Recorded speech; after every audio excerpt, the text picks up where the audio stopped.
आप नेत्र बंद करके सभी गणेश जियों का विग्रहों का दर्शन करके आइए। ओम गणेश गणेश गणेश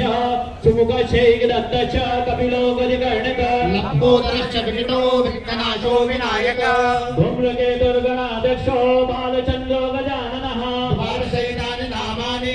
पठे शृणुयादपि विद्यारम्भे विवाहे च प्रवेशे निर्गमे तथा संग्रामे संकटश्चैव विघ्नस्तस्य न जायते शुक्लं भर्धरं देवं शशिवर्णं चतुर्भुजं सन्नवदनं ध्यायेत् सर्वविघ्नोपशान्तये अभीप्सितार्थसिद्ध्यर्थं पूजितो यस्सुरासुरैः सर्वविघ्नहरस्तस्मै गणाधिपतये नमः सर्वमङ्गलमाङ्गल्ये शिवे सर्वार्थसाधिके शरण्ये त्र्यम्बके गौरी नारायणि नमोस्तुते सर्वदा सर्वकार्येषु नास्ति तेषाममङ्गलं येषां प्रियस्थो भगवान् मङ्गलाय स्तनं हरिः